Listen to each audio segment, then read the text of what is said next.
저는 어렸을 때부터 부유한 가정에서 자랐습니다.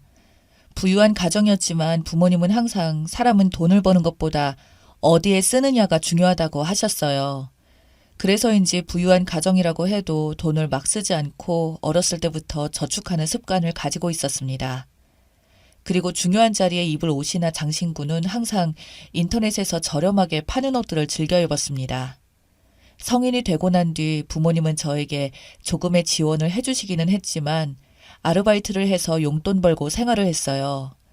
나중에 친구들에게 들어보니 일을 너무 열심히 하길래 제가 잘 사는 집의 자식인지 상상조차 하지 못했다고 하더군요. 그렇게 대학 생활을 마치고 졸업 선물로 부모님은 조그마한 건물을 한 채 주셨습니다. 거기에서 들어오는 수입만으로도 충분하긴 했지만 경험을 쌓고 싶었어요. 원래 부모님은 제가 졸업하자마자 사업을 이어받아서 하기를 원하셔서 회사 생활은 제가 생각한 것보다 어렵진 않았는데 사람들의 비위를 맞춰가는 것은 참 힘들었습니다. 그렇게 사회생활에 지칠 때 제가 기댈 수 있도록 어깨를 빌려준 남편을 만나게 되었습니다. 그 덕분에 저는 버틸 수 있었죠. 그래서 그 시기를 버티고 저는 아빠의 사업을 이어받기 위해 다니던 직장을 그만두고 홍보를 하기 시작했어요. 하지만 남편의 이런 모습이나 주위 사람들은 모두 거짓이라는 것을 알게 되었네요. 남편은 원래 아는 동생의 소개로 만나게 되었습니다. 원래 소개팅 자리를 싫어해서 잘 나가지 않는데 아는 동생이 너무 간절하게 부탁을 하길래 어쩔 수 없이 나간 자리였습니다. 첫 만남 때 알게 된 사실은 작은 레스토랑을 열어 운영하고 있는 가게 사장이 반듯하게 생긴 사람이었습니다. 하지만 처음 만났을 때는 호감을 잘 느끼지 못했습니다. 그래서 애프터 자리는 피해야지 하고 생각을 했는데 계속해서 우연히 마주치게 되는 거예요. 계속 마주치다 보니 정말 인연인가 싶었고 결국 만나게 되었어요. 사귀기 시작하면서 처음 만남 때보다 더 괜찮은 사람이라는 것을 알게 되었습니다. 제가 힘들 때마다 달려와주고 저를 기다려줬거든요. 그래서 저희는 만난 지 4개월 만에 결혼을 하게 되었습니다. 정말 많은 분들의 축하와 환호를 받으며 행복한 결혼식을 마쳤습니다. 제가 행복해하는 저의 모습을 보니 저희 부모님이 선물로 저의 명의로 된 신혼집을 마련해 주셨어요. 처음에는 너무나 행복했습니다.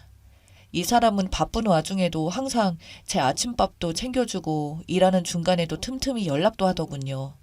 그래서 결혼을 이 맛에 하는 거구나. 왜 다들 이렇게 행복한 것을 하지 말라고 하는 걸까라는 생각도 들 정도였습니다. 그런데 어느 날부터인가 계속 제 물건이 하나 둘 사라지기 시작했어요. 처음에는 조그만 액세서리로 시작했습니다. 큰 것도 아니고 작은 것들 한두 개 정도가 티가 안 나게 사라졌죠. 주변에 조금 이상하긴 했지만 제가 어디에 잘못 뒀나? 기억을 못하는 거겠지 하고 넘어갔어요. 그런데 이상하게도 시간이 점점 지나갈수록 샀는데 택도 떼지 않았던 것들만 하나 둘 사라지는 겁니다. 그래서 남편에게 물었더니 자기도 모르겠다고 하더라고요. 하루는 남편의 가게에 가서 친구와 함께 밥을 먹는데 분명 제가 며칠 전에 잃어버렸던 목걸이와 똑같이 생긴 것을 가게 아르바이트생인 효민 씨가 하고 있더군요. 그런데 효민 씨한테 너무 잘 어울리길래 효민 씨에게 말을 걸었어요. 효민 씨도 이거 가지고 있구나. 나도 금목걸이 있었는데 며칠 전에 사라졌어요. 보니까 너무 아쉽다. 너무 예쁘죠? 효민 씨랑 너무 잘 어울린다. 감사해요. 제가 이런 스타일 좋아하거든요. 그런데 갈 때마다 효민 씨가 한 액세서리들이 제가 가지고 있는 것들과 같더라고요. 그래서 그냥 효민 씨와 제 취향이 비슷한 줄로만 알고 있었습니다. 어느 날 일이 끝나서 남편에게는 말을 하지 않고 남편의 가게 앞으로 가서 남편에게 전화를 걸었습니다. 원래 남편과 저는 서로의 회사에 가게 앞에서는 잘 만나지 않고 항상 퇴근 후에 집에서만 보는 편이었거든요. 남편, 어디야? 나 일하고 있지. 왜? 정말? 오늘 언제쯤 끝나? 응? 오늘은 좀 늦게 끝날 것 같아. 알았어. 이렇게 통화를 마치고 저는 남편에게 밝히지 않고 주차장 구석에 차를 대놓았어요. 가게 마감 시간이 다가오는데 남편이 가게 밖으로 나오는 겁니다. 그래서 저도 차 밖으로 나가려고 하는 순간 남편의 뒤로 효민 씨가 나오는 거예요. 그래서 가게에서 나온 둘은 남편의 차를 같이 타더군요. 처음에 저는 효민 씨가 차가 없어서 남편이 데려다 주는 건가 보다 하고 그냥 넘어갔습니다. 집에 도착해서 남편은 제가 봤다는 사실을 몰랐기 때문에 한번 말을 꺼내봤어요. 효민 씨는 아직 차가 없나 봐? 저는 효민 씨 차가 없어서 남편이 데려다 준 것인지 알았는데 아니었어요. 순간 싸한 촉이 오길래 이날은 그냥 넘어가 봤습니다. 그리고 며칠이 지나게 되었어요. 그날은 남편에게 가게를 간다고 이야기해놓고 차를 주차한 뒤 가게 쪽으로 가고 있었습니다. 그런데 가게 알바생들로 보이는 사람들이 제 귀를 의심하게 만드는 이야기를 하더군요. 아니, 효민 언니랑 사장이랑 아무리 봐도 이상한 것 같아요. 몰랐어? 사장님이랑 효민 씨랑 썸 탄 지 좀 오래됐잖아. 그래서 유부남이랑 왜 저러는 거냐고 계속 말 나왔잖아. 왠지 둘 사이가 이상해 보이기도 했어요. 평범한 사이가 아닌 것 같은데. 그쵸? 불륜이나 주말 드라마 보는 것 같네. 아, 몰라. 우리는 돈만 받으면 되지. 야, 일이나 하러 가자. 본의 아니게 이 말을 모두 듣게 된 저는 입맛이 떨어졌죠. 그래서 남편에게는 컨디션이 안 좋아져서 집에 먼저 간다고 했습니다. 남편이 집에 오고 난 뒤 바람이 확실하진 않았지만 심증이 있으니 확인을 해야겠다 싶어서 남편 차에 물건을 두고 왔으니 차 키를 달라고 했습니다. 처음에는 자기가 가져다 주겠다고 하는 거예요. 제가 컨디션이 좋지 않아서 누워 있었으니 산책도 갈 겸 제가 가겠다고 했습니다. 그랬더니 순순히 차 키를 주더군요. 그래서 지하 주차장에 내려가 남편 차의 블랙박스를 확인해 봤습니다. 남편의 차에 있는 블랙박스 메모리 카드에 저장되어 있는 것이라서 그 메모리 카드를 빼서 저의 노트북으로 확인을 해봤습니다. 멍청한 자식이 제가 메모리 카드까지 뽑아서 볼 줄은 몰랐는지 증거를 확실하게 남겨놨더군요. 둘의 대화를 들어보니 불륜 관계가 확실했습니다. 오늘은 가져온 거 없어? 나 저번에 그 언니가 하고 있던 귀걸이 가지고 싶은데. 요새 눈치가 빨라져서 안 돼. 뭐 가져오기가 좀 그래. 심지어 제게서 사라졌던 제 물건들은 모두 효민 씨에게 가져다 줬다는 것이었죠. 거지도 아니고 남이 썼던 물건을 쓰는 건 무슨 심리인지 이해가 안 되었는데 우선 이 증거들을 이용해서 이혼 소송을 걸기 위해 노트북에 모두 저장을 해놨어요. 드라마에서만 일어났던 일이 저에게 일어나니까 참 어이가 없었어요. 그런데 믿고 있던 사람에게 가지고 있던 심증을 확신으로 변한 순간 떨리는 손도 멈추고 사람이 참 초라해지더라고요. 노트북에 모든 증거를 남겨놓은 뒤 메모리 카드를 블랙박스에 다시 되돌려놓고 집으로 올라갔습니다. 집에 와서 물건을 찾았냐고 하는 남편의 말에 찾았다고 한 뒤 빨리 자자고 했어요. 누워서 자는 척을 하다가 남편이 잠이 들고 난 뒤 몰래 그 사람의 핸드폰을 들고 화장실에 갔습니다. 증거를 찾기 위해서 여기저기 찾아보는데 SNS에 다른 계정이 있더라고요. 친구들과 연락도 주고받고 심지어 계정을 2개 만들어서 한 개는 저에게 보이는 계정으로 한 개는 친구들과 그리고 효민 씨와 소통하는 계정이었어요. 다른 계정의 메시지를 확인하는데 기가 막히는 게 이 사람 제가 부잣집의 딸이라는 것을 알고 접근한 거더라고요. 친구들과 나눈 메시지를 보니 더 가관이었어요. 그래도 몇 개월 동안 고생했는데 내가 노력한 건 받아내야지. 미친 자식. 돈 뜯어내려고 부르냐? 적어도 아파트 정도는 해줘야지 결혼까지 했는데. 그것도 안 해주고 노인네들 진짜 너무하더라. 야, 조만간 제대로 뜯어서 한턱 쏠게. 이런 내용의 메시지를 보는데 저는 기가 차더군요. 제가 이 모든 것들을 찍은 뒤 저와 가장 친한 친구에게 보내두었습니다. 이 친구가 이쪽 업계에서 유명할 정도로 일을 잘하는 친구라서 이혼 소송은 별로 걱정이 되지 않았지만 어떻게 해야 가장 망신을 줄 수 있을까 고민했어요. 화장실에서 나와서 남편의 핸드폰을 제자리에 두고 저는 집을 나왔습니다. 우선 가는 길에 부동산에 제 명의로 된 집에 왔어요. 그리고서는 남편이 출근하고 집에 없을 시간에 사람들을 불러서 그 사람의 짐을 모두 싹 버리고 청소를 했습니다. 그리고 능력 있는 변호사이자 저와 제일 친한 친구와 함께 남편의 가게로 갔습니다. 사람이 많은 타임이라서 그런지 제가 온 것을 눈치채지 못하더라고요. 무슨 운명의 장난인지 하필 저희 테이블에 주문을 받은 게 효민 씨여서 그날도 훔친 제 목걸이를 차고 있더군요. 그래서 제가 서빙을 하는 효민 씨 목에 있는 목걸이를 손으로 잡아 뜯었습니다. 그랬더니 여우 같은 여자가 당황해 하더라고요. 왜 당황하고 그래? 원래 내 거니까 내가 망가뜨리는 건데. 지금 뭐 하시는 거예요? 저는 바로 그들이 차 안에서 나눈 대화를 스피커를 통해 가게에 틀었고 가게 손님들은 심각한 분위기를 눈치챘는지 카메라를 켜기 시작했어요. 왜? 평생 모를 줄 알았어? 내가 하던 액세서리 끼니까 걸리지. 거지도 아니고 남이 하던 걸 가져가서 뭐하니? 말이 조금 심하시네요? 갖고 싶음 차라리 새 것으로 달라고 하지. 아, 중고를 좋아해서 와이프 있는 남자랑 만나는 거구나. 요리를 하고 있던 남편도 가게 분위기가 이상해진 걸 느꼈는지 밖으로 나오더니 저와 효민 씨가 싸우는 것을 보고 깜짝 놀라더군요. 여기서 말고 나가서 얘기하죠. 얍삽한 놈이 분위기 파악하고 눈치챘는지 바로 나가서 이야기하자는 이야기를 하더군요. 여기 있는 두 짐승 같은 자식들이 불륜을 저질렀습니다. 짐승이 요리하는 음식 드시고 싶으면 계속 이 가게로 오세요. 그리고 넌 이제 나랑 끝이야. 라고 하고 제 친구와 함께 그 가게를 나왔습니다. 무슨 생각인지 남편은 저희를 따라 나와 효민 씨와 자신의 가게에서 사과를 하라는 겁니다. 너 진짜 미친 자식이구나. 개념도 적당히 없어야지. 사람을 돈으로만 보는 게 정상이라고 생각하니? 그 거지 같은 것이랑 평생 이 가게 운영하면서 불행하길 바래. 여기서 한 발자국 더 다가오면 그때는 너랑 법정 싸움 오래 갈 거야. 돈이 없으면 머리라도 제대로 굴리던가. 멍청하다고 생각했는데 욕을 막 하더군요. 그때 마침 제 친구가 차에서 내려 명함을 내밀었더니 하던 욕을 멈췄어요. 저는 너 잘못 건드렸어. 말을 하고 바로 그놈을 뒤로 하고 친정으로 가서 아버지께 다 말씀드렸습니다. 아버지가 나서시자 이놈이 머리가 돌아갔는지 더 이상 연락도 하지 않고 순순히 이혼을 해주더군요. 나중에 들은 소식으로는 남편의 가게는 그렇게 소문이 날 대로 나서 망한 지 오래되었다고 해요. 이 사람 완전히 망하게 된 것에 아버지의 힘도 들어갔다고 들었습니다. 깔끔하게 끝나서 좋긴 좋은데 기분은 저를 돈으로밖에 보지 않았다는 사실이 슬프더라고요. 살아갈 때 돈만 필요한 게 아닌데 말이죠.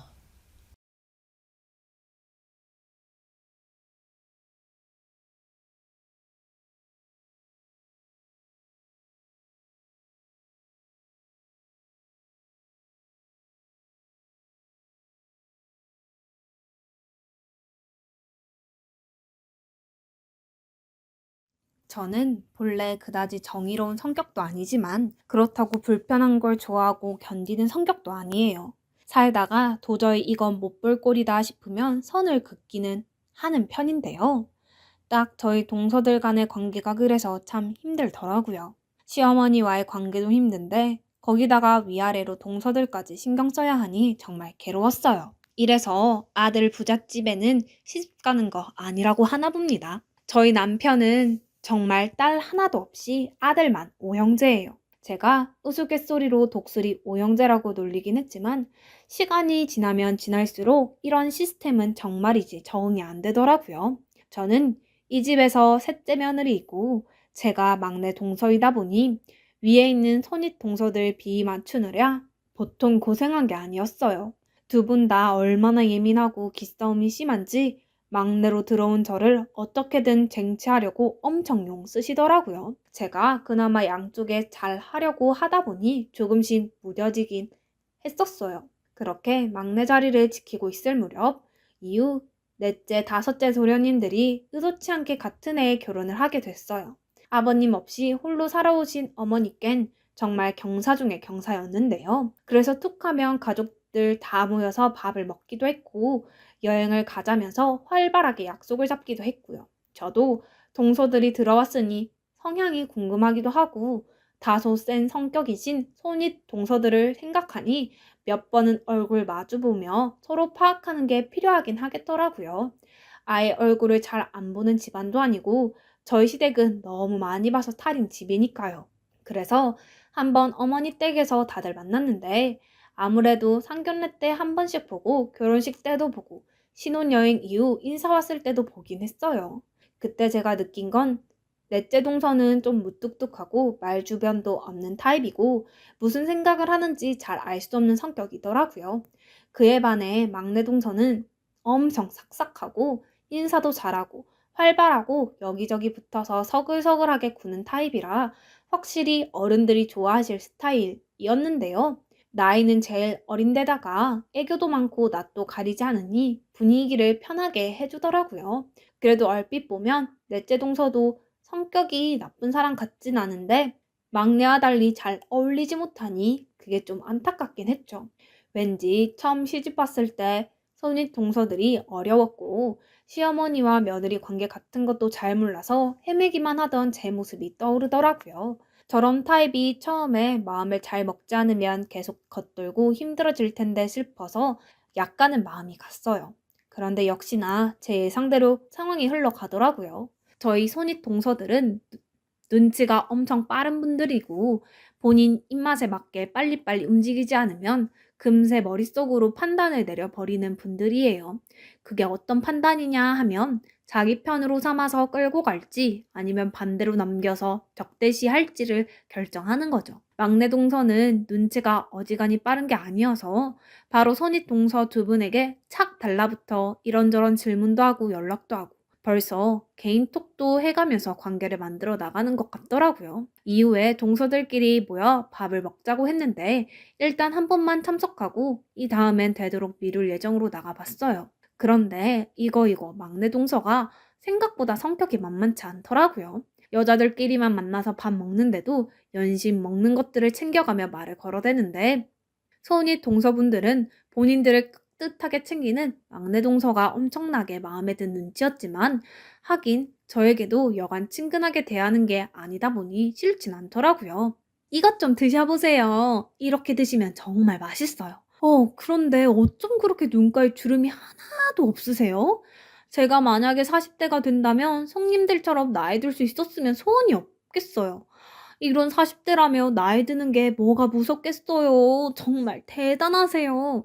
본래 이런 소리들을 남한테 하는 걸 들으면 아부라는 게 딱 느껴지지만 내가 들으면 정말 진실되게 날 향한 소리로 들리잖아요. 손윗 동서들도 그렇고 저도 그렇고 기분이 좋긴 하더라고요. 그렇게 화기애애하게 분위기를 이어나가고 있는 사이 유독 한쪽만 침울하게 조명이 꺼져 있었으니 바로 넷째 동서가 앉아있는 자리였어요. 딱히 화난 것도 뭔가 우울한 일이 있는 것도 아니었겠지만 무표정한 상태로 그냥 나온 밥을 먹고 손윗 동서들이 질문하는 것도 답답형으로 하거나 계속 혼자 생각하듯 멀뚱멀뚱 있으니 그런 모습이 썩 이뻐 보일 리 없었죠. 하지만 그렇다고 넷째 동서가 딱히 예의가 없다거나 함부로 대하고 그러진 않았거든요. 그런데 이후에 완전히 판세가 뒤바뀌어서 제가 가장 싫어하고 진저리가 나는 여자들만의 그런 게임이 시작되어 버렸습니다. 바로 손윗 동서들과 눈치 빠른 막내 동서가 합의되어 넷째 동서를 대놓고 왕따시키고 함부로 하는 흐름이 만들어지게 된 거예요. 그날 뭔가 느낌이 안 좋다 싶었지만 다음날 바로 저한테 둘째 동서에게 연락이 왔더라고요.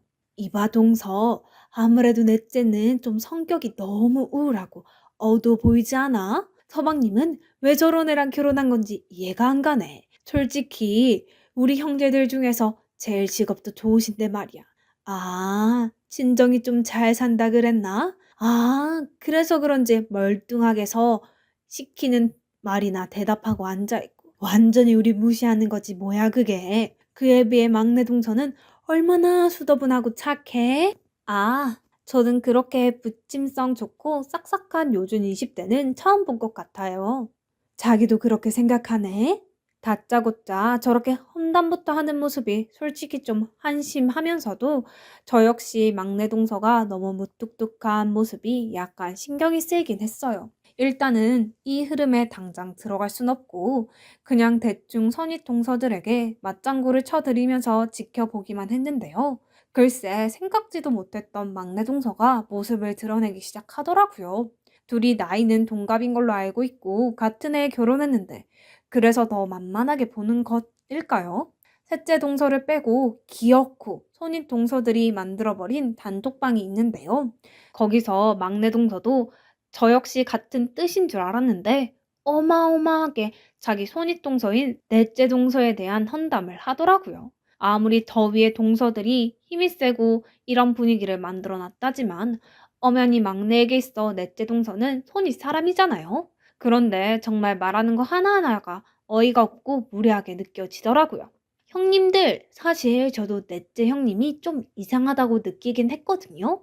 저번에 다들 얘기하고 있는데 계속 뾰루퉁하고 입도 삐죽거리는 것 같고요. 제가 동갑이니까 그래도 편하게 잘 지내고 싶어서 말 걸었는데 그때 아주버님이 아무리 그래도 손윗 사람인데 거리를 좀 지키면서 대뜸 말씀하셨어요.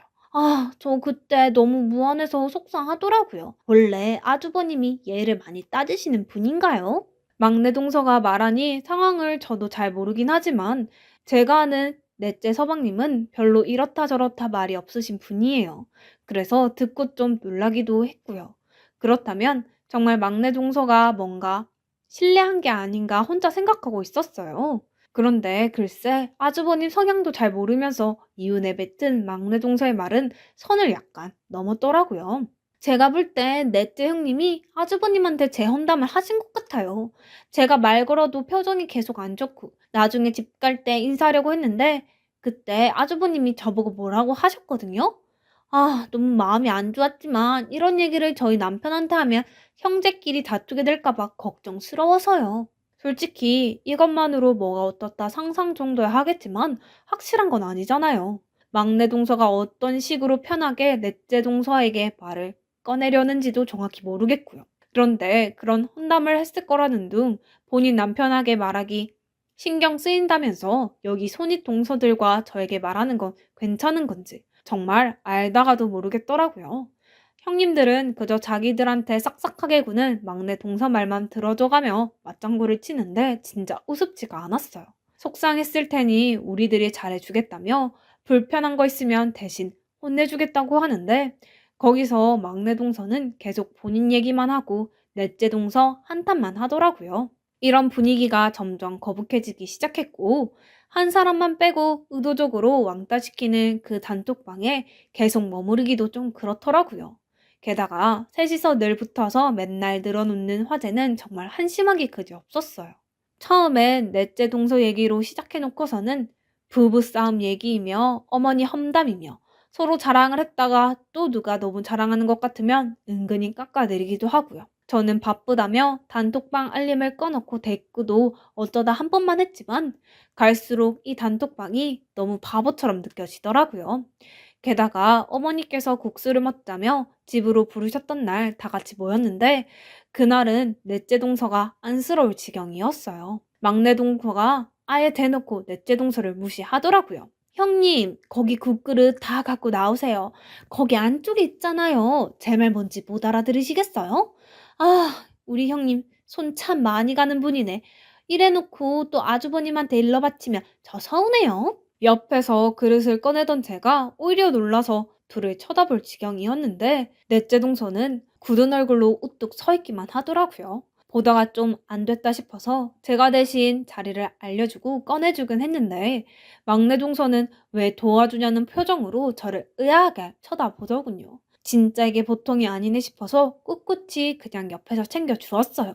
나중에 국수하고 부침개며 고기를 구워서 다 같이 먹는데도 셋이서 돌아가면서 얼마나 넷째 동서를 불러대고 시켜대는지 밥을 못 먹게 하더라고요. 제가 대신 간다고 해도 앉아 있으라고 하고 막내 동서까지 은근히 둘이 설거지를 하는 중에 계속 넷째 동서를 일 시키는 게 보였어요.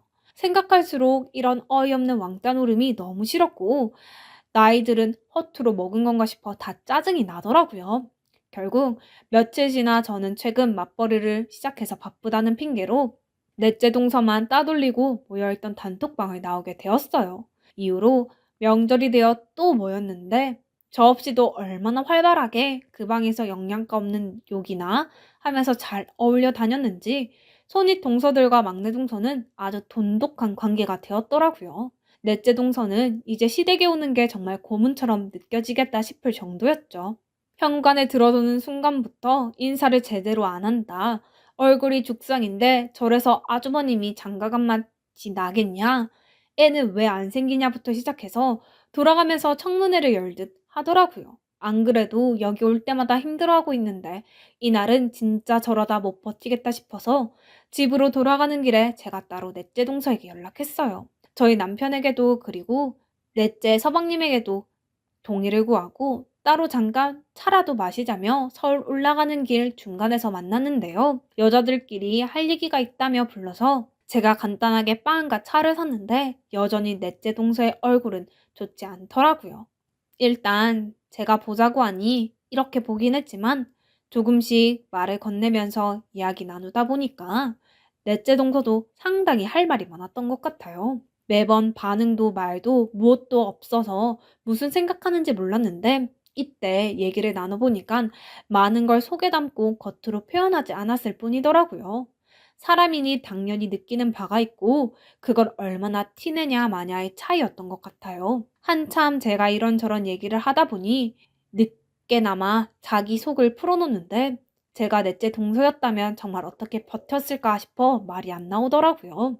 본인도 스스로 눈치가 없고 늘 수동적으로 살아와서 이런 관계가 힘들었지만 결혼하고 이렇게 힘들게 돌아가며 조리돌림을 당할 줄은 몰랐다고 괴로워했어요. 이야기를 파고들다 좀 더 깊게 가다 보니 이전에 넷째 서방님이 막내 동서에게 한마디 한 것도 다 이유가 있더라고요. 막내 동서 말로는 자기는 친근하게 지내보려고 말 걸었는데 대뜸 아주버님이 나중에 화를 냈다고 했거든요. 알고 보니 그때 막내 동서가 우리에게 말 안 했지만 넷째 동서에게 다짜고짜 반말로 말을 걸었다는 거예요. 넌 나랑 동갑이니 우리끼리는 호칭 같은 거 하지 말고 그냥 편하게 야 하면서 지내자 라고 했다더군요. 그 말에 넷째 동서는 당장 어떻게 반응해야 할지 몰랐던 것 같고 그때 역시 멀뚱멀뚱하게 있었나 봐요.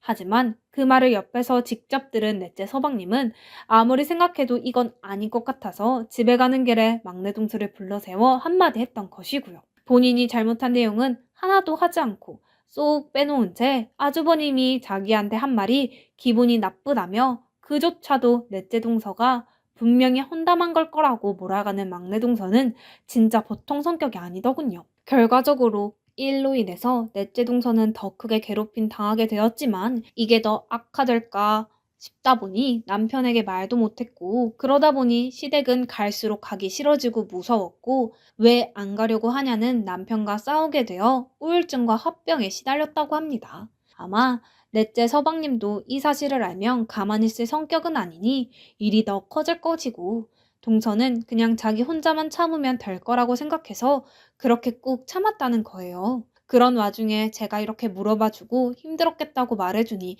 그제서야 좀 위로가 되고 숨구멍이 트인다면서 엉엉 우는 게 아니겠어요? 30대인 저와 나이 차이도 좀 있어서 그런지 안 그래도 애 같은데 서러움을 꾹꾹 누르고 있다가 펑 터뜨리며 통곡하는 걸 보니 너무 안쓰럽더라고요. 나이 차이 꽤 있는 여동생처럼 느껴져 저도 계속 어르고 달래주었죠. 그렇게 다독이고 빵도 잔뜩 사서 안겨준 뒤 이후로는 너무 걱정하지 말라고 내가 같이 있으니 괜찮을 거라고 등 두드려서 보냈습니다. 이런 사실을 알고 나니 새삼 막내 동서가 곱게 보이지 않고 어린 동서가 집안의 실세처럼 군다고 거기에 놀아나는 다른 손윗 동서들도 참 철없어 보이더라고요. 무슨 말을 하고 어떻게 하자고 하건 간에 저는 되도록 신경 안 쓰기로 했고 이후 수년이 지나는 동안 저는 계속해서 넷째 동서와 같이 있어주고 이것저것 알려주며 챙겨주게 되었어요. 그랬더니 다른 동서들과 슬슬 거리가 생기면서 은근슬쩍 넷째 동서 편으로 기울고 있었냐면서 불만이 터져 나오더군요. 사실 이런 걸로 따지는 것조차 너무 무의미하고 유치하게 느껴지는데 그들은 그런 인식도 없는 것 같았죠. 기어코는 그 앙큼한 막내 동서마저 제가 우습게 보였는지 아예 대놓고 빈정거리는 게 아니겠어요? 어머, 셋째 형님도 대단하시다. 저희랑 그렇게 넷째 형님 욕할 땐 언제고 이젠 그쪽에 가서 붙으시는 거예요? 큰 형님이랑 둘째 형님이 너무 불쌍해요.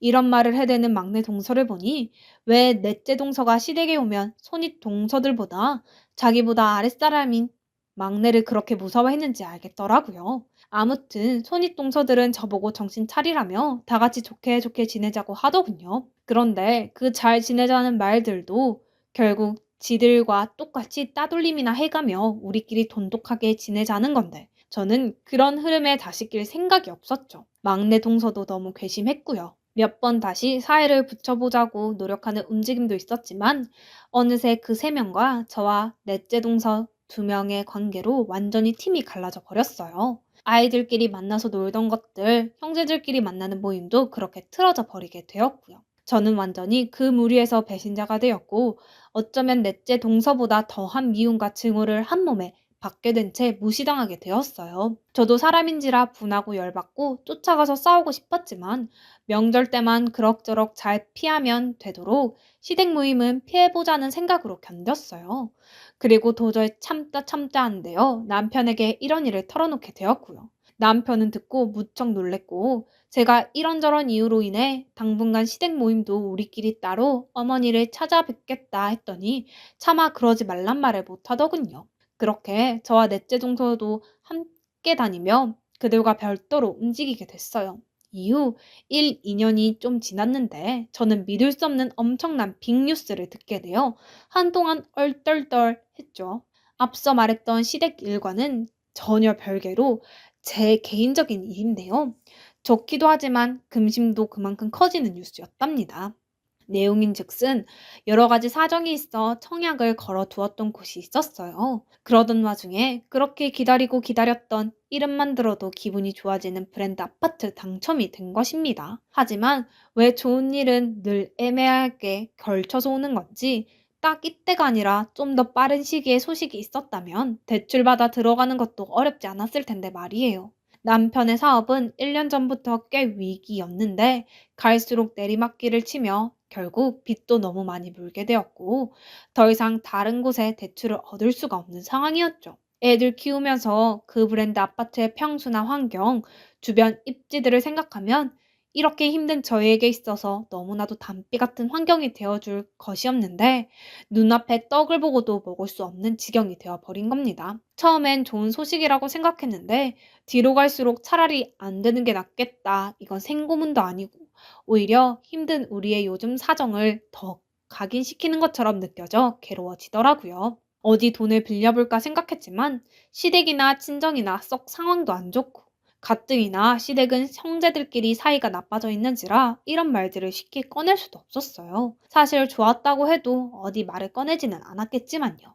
그래서 어쩔 수 없이 아파트 잔금을 치르기에 너무 무리였기에 어렵사리 당첨된 곳을 포기하기에 이르렀는데요. 남편도 그 사실을 알고 있으면서도 안 그래도 힘든 이때 이걸 받아들이자니 좀처럼 마음이 놓이지 않았나 봐요. 자기가 백방으로 좀 더 알아보겠다고 했지만 솔직히 기대되지 않았어요. 근 1년간 남편의 사업이 무너지면서 매번 그 소리만 해왔고 우린 경제적으로 너무나 많은 다툼을 해왔기 때문에 이 상황에서 이혼까지 안 간 게 어쩌면 다행이라고 볼 수 있었거든요. 자라나고 있는 애들을 보니 너무 한숨만 나오고 당장 저도 직장 다니고 있지만 대출은 조금 더 여유가 없다 보니 그저 눈물을 머금고 앞으로 또 어떻게 살아가야 할지 생각이 많아지게 되더라고요. 그런데 그날 저녁 오랜만에 그것도 아주 갑작스레 넷째 동서로부터 전화가 걸려왔어요.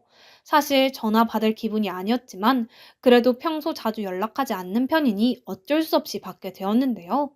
넷째 동서는 제가 전화를 바로 받자마자 용건부터 말하더라고요. 형님, 저희가 좀 빌려드릴게요.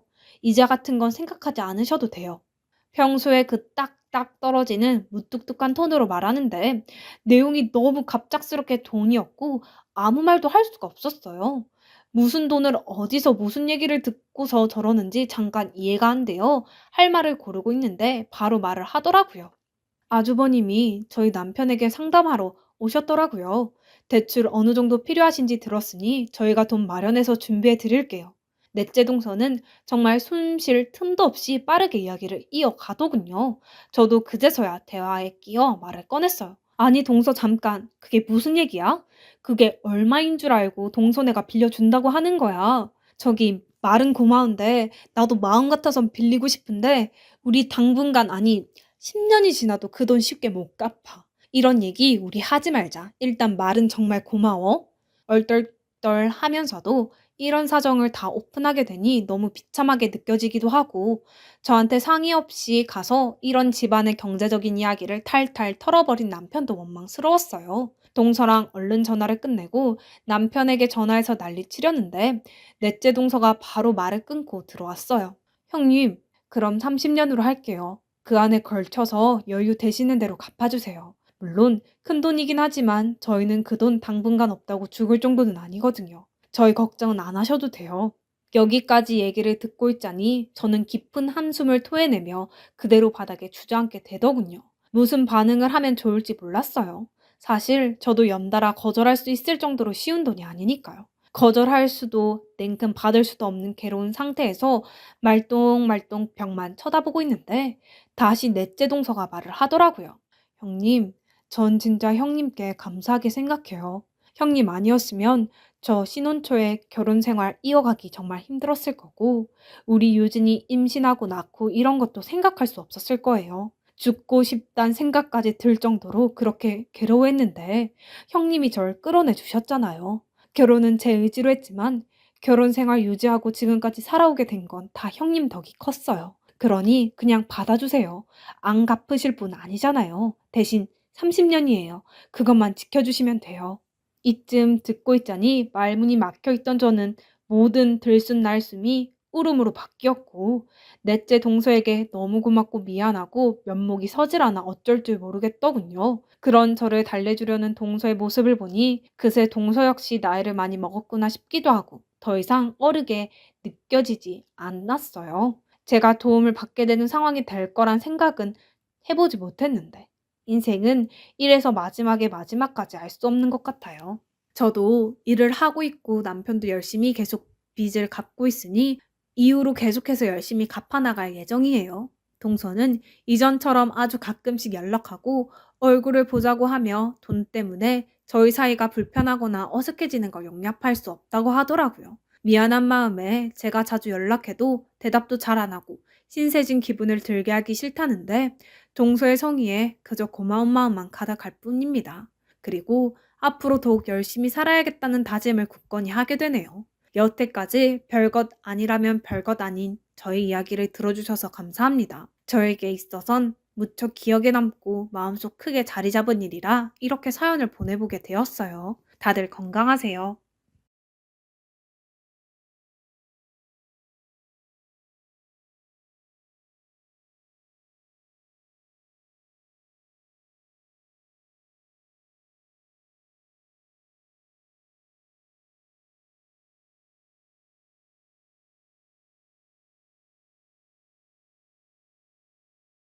안녕하세요. 너무 어이가 없고 화가 나는데 친구들이 이곳에 글을 올리면 이성적인 판단을 내릴 수 있다고 하여 조언을 구하려고 방금 급하게 아이디 만들어서 글을 올립니다. 말 그대로 결혼한 제 친언니의 시댁 때문에 글을 올리는데 정말 너무 화가 나고 어이가 없습니다. 전 20대 대학생이고요. 위로 지금 글의 주인공인 30대 초반 제 언니, 오빠, 그리고 제 밑으로 갓 20살 된 남동생이 있습니다. 사남매예요. 각설하고 본론으로 들어가자면 다름이 아니라 결혼한 제 언니 시댁에 얼마나 더 해줘야 하는지 모르겠습니다. 우선 우리 집은 툭 터놓고 말하자면 잘 살아요. 보통 사람들보다 풍족하고 잘 살아서 그런지 모든 면에서 불편함 없이 저희 사남매 예쁘게 잘 키워주셨습니다. 문제는 언니입니다. 언니는 저희 사남매 중 가장 예쁘고 똑똑합니다. 물론 저희 넷 중에 제일 착하고요. 근데 언니가 14살 때 집에 있던 런닝머신 기구로 오빠랑 장난치다가 컨베이어 벨트라고 해야 하나요? 그 벨트 안쪽으로 손이 말려 들어가면서 왼손 약지와 새끼손가락이 사고로 절단이 되었습니다. 새끼손가락은 아예 없고 약지손가락은 한 마디밖에 없습니다. 그래도 대학 가고 친구들 사귀고 남자친구 사귀고 하더니 그래도 어느 정도 활력이 붙어서 대학 공부도 열심히 하고 방학하면 친구들이랑 해외여행도 하고 그러더라고요. 우리 가족은 모두 다행이라고 생각하면서 언니에게 지원을 정말 아낌없이 했습니다. 근데 문제는 취업이 안 되더라고요. 이유는 손가락이 없다고. 또 언니는 자책을 하며 방 밖으로 나오지도 않고 극단적인 행동까지 하며 병원도 가고 매일 울었습니다. 그 모습을 마음 아프게 지켜보시던 아버지께서 2호선 대학가 주변에 언니 명의로 된 카페를 차려주셨습니다. 아버지께서 그렇게 열심히 해주시니 자기도 느끼는 게 있었는지 카페 열심히 운영하더라고요. 지금은 아르바이트생만 5에서 6명 될 정도로 바쁘고 장사도 잘 되고 있습니다. 그렇게 카페 일을 하다가 커피 사러 온 형부가 언니한테 한눈에 반해서 반년 넘게 언니를 따라다녔습니다. 형부는 대기업 대리이고요. 똑똑하고 형부도 착하고 좋아요. 저희 부모님께도 잘하고 저희 남매도 잘 챙겨주고요. 형부한테는 불만 그다지 없습니다. 그렇게 둘이 2년가량 사귀었고 그 형부가 언니한테 프로포즈를 했는데 언니는 자기가 손가락이 없어서 남들처럼 왼손에 결혼반지도 못 끼고 어쩌고 하면서 울고불고 계속 거절을 하다가 결국에 저랑 제 동생이 같이 합심해서 형부 프로포즈 도와줘서 결혼에 골인을 했습니다. 결혼할 때 언니는 몸이 불편하니까 시집에서 미움을 살까봐 저희 부모님께서 여의도에 40평대 아파트를 해주셨고 아버지 명이고 아기 태어나면 언니 명의, 형부 차도 누가 봐도 멋진 외제차로 바꿔주셨습니다. 언니 명의이고요. 예단이라고 해야 하나요? 우리 집에서 시댁으로 보내는 물품비만 1억이 뭐야 2억가량 들었고 돈만 1억을 들였습니다. 솔직히 전 이때부터 결혼 말리고 사돈댁 보면 눈 치켜뜨고 그랬습니다. 사돈댁 두 분이서 아파트 단지 내에서 슈퍼마켓을 하세요. 솔직하게 말해서 그렇게 부족한 집안은 아니지만 딱히 잘 사는 집도 아니에요. 근데 우리 언니를 부족한 아기라고 칭하며 온갖 명품들이며 모피 등등 먼 친척 선물들까지 다 나열해서 보내더라고요. 그래도 뭐 언니가 좋다 하니 우리 가족들 다 참고 견디고 이해하고 했습니다. 결혼하고 나서도 계속 뭘 요구했습니다. 며느리는 어린애들 며칠 부리면서 가게 하는데 자기들은 낡은 구멍가게를 해서 주변 사람들이 얕본다고 하도 언니 갈구고 궁시렁거려서 아버지께서 사돈댁에 하는 슈퍼 옆에 있는 미용실이랑 반찬 가게를 매입하셔서 확장하고 다 터서 큰 할인점으로 새로 만들어 주셨습니다. 그런데도 저희가 이혼해라 어쩌라 소리 안 하는 건 형부 때문이었습니다. 저런 일 생길 때마다 맨날 형부가 사돈댁 가서 인연 끊자 난리 부리면 한 달 잠잠하고 그랬거든요.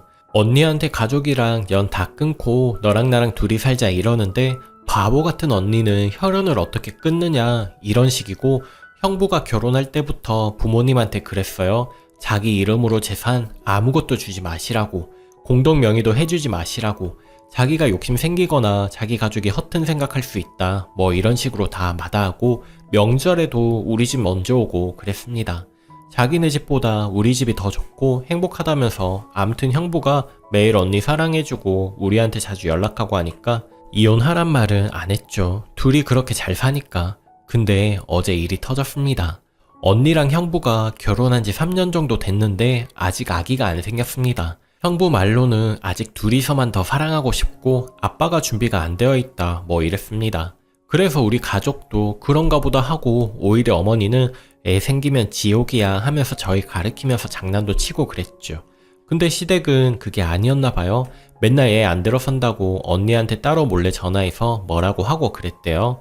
언니 카페 일하는 거 가지고 여자가 밖으로 놔두니까 아랫배가 뒤숭숭해서 애가 자리를 못 잡는다는 둥, 우리 아들 명이 아무것도 없이 사돈댁이 욕심부리니 하늘이 괘씸해서 애를 안 내려주는 거라느니 막말을 해대면서 형부가 알면 또 난리 날 걸 아니까 아들한테 말하지 마라. 너 말하는 순간 끝이다. 이러면서 겁을 줬대요. 그러니 언니는 사이 흐트러지는 것도 싫고 자기 때문에 연 끊는 것도 못 보겠으니 말 안 하고 혼자 참아왔던 거예요.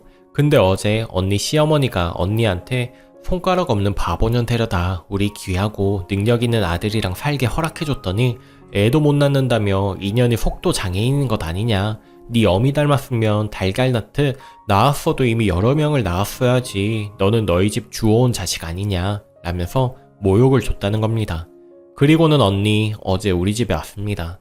방에 들어가서 계속 울어요. 이러다 쓰러질 것 같아 물이라도 먹이려고 하면 죽게 내버려 두랍니다. 어제 저녁부터 형부는 집 앞에서 계속 무릎 꿇고 앉아있는데 부모님께서 현관문 열어주지 말라고 하셔서 가족 모두 밖에 못 나가고 있습니다.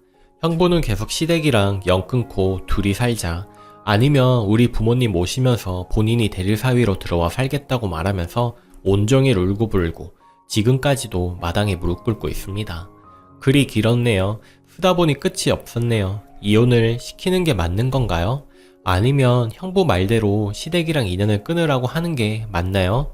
하지만 혈연관계가 그렇게 쉽게 끊어지나요?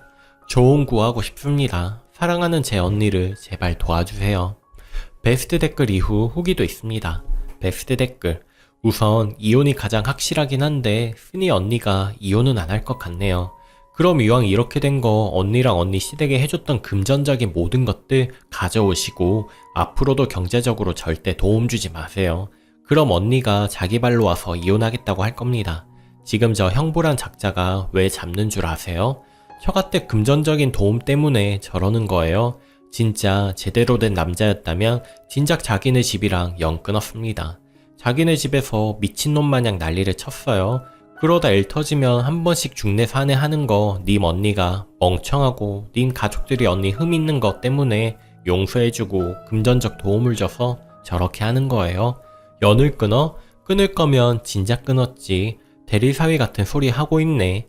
언니도 저렇게 멍청하게 나오는 거 정신적 충격만 있지 경제적으로 전혀 불편한 게 없으니 본인이랑 본인 가족들 저딴 취급당해도 좋다고 실실거리며 살고 있는 거예요. 저딴 취급 받으면서 경제적 능력도 없잖아요. 그럼 힘들다고 징징거리며 이혼하겠다고 할 겁니다. 아마 처가댁에서 금전적 지원 전부 끊어버리면 저 형부란 놈도 처음엔 긴가민가 하다가 자기 부모 앞세워 님들 가족한테 죄송하다고 사과할 거예요.